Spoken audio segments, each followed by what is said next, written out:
ago, I had this lucky number because I don't play the lottery. So I gave 2 people and I told them, but they ignored me saying I was just a child. But when the results came out, it was the same number, the same order. And today again, I have a set of numbers. Are we ready?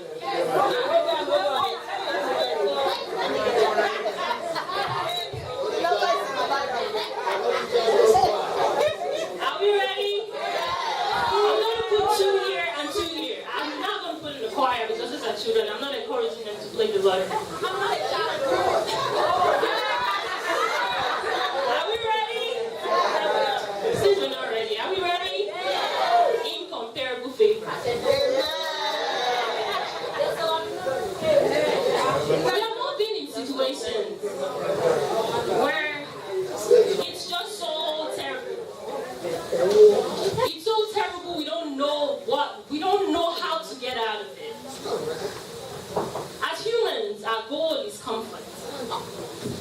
I said just as everyone wants to know the lucky number, everyone is eager to know the number. Those who play, they are eager on TV to watch the results, to get the results. That's the same story with the children of Israel. They've been in turmoil for too long.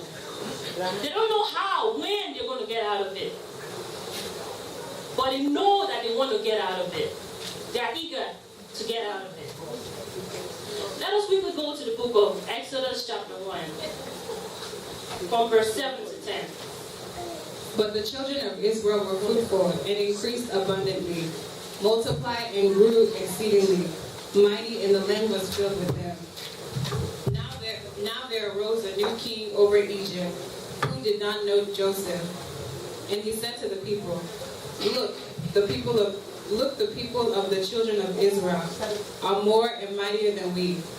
Come, let us deal surely with them, lest they multiply. And it happened, in the event of war, that they also join our enemies and fight against us, and so go up out of the land. Therefore they set taskmakers over them to afflict them with their burdens, and they built for Pharaoh supply cities, Fatimah and Rams. But the more they afflicted them, the more they multiplied and grew, and they were dread of the children of Israel. So the Egyptians made the children of Israel swerve them with rage, and they made their lives bitter with hard bondage and moral, and break, and all the manner of service in the field. All the service in which they swerved was with rage. Thank you. If you see the verse 7, it says, and the children of Israel were fruitful. We've been fruitful before. We've been happy before. And then suddenly, it says, and Joseph died. Suddenly, something just changed. Something turned around. And it just seems like we're in this discomfort, and it's just not going to end. You get to that deepest point where you cry. You were fine before, now you have high blood pressure. Now it's sickness. And later it's cancer. And later you just don't understand. You keep studying for that organic and it just seems not to click. I tell you today, at that point, you need an open heaven.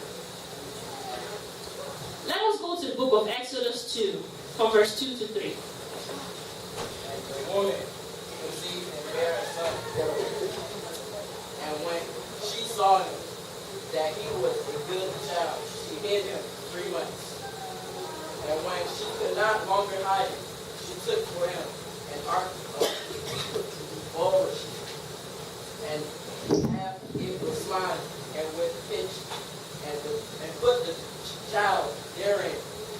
And she laid it in the flag by the river and spread. Thank you. You get to that point of total surrender. He said, and she could no longer hide him. You're so down, you're so depressed, and when you walk around, people see it all over you. At At that point, you need God's total intervention. You push, but it feels like you're not pushing enough. At that point, you need God's total intervention. At that point, you don't even care what happens again. But you know you're trying, but you just can't see any results. You get to the point where you say, if I perish, I perish, just like Esther. Just like the case of my little brother. My mom always tells him to stop being playful, but he didn't listen. So one day he went to school, and his classmates ripped his backpack. And then when he came down from the bus, my mom said, "Well, I take Balini." So he left her, he walked hurriedly home, and then he knelt down for 1 hour. I've never seen a man pray for 1 hour. He knelt down there and prayed and prayed and prayed. He said, "God, if you would just do this one thing. If you just do this one thing, I will be a good boy." Have you gotten to that point in your life when you want God to do just that one thing, just like Anna? I tell you today, you need God's total intervention.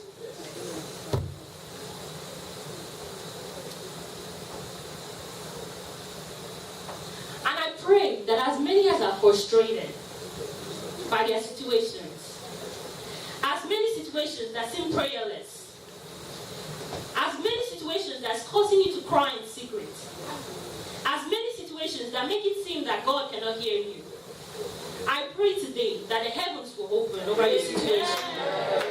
Let us go to the book of Deuteronomy 28, verse 12.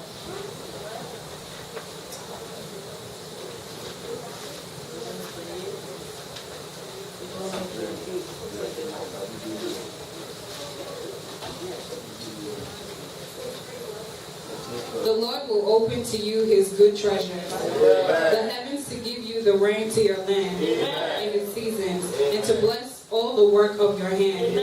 You shall lend to many nations, but you shall not borrow. It seems we didn't hear what was there. Can you read it again, please?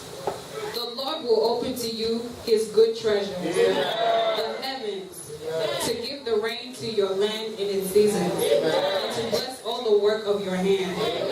You shall lend to many nations, but you shall not borrow.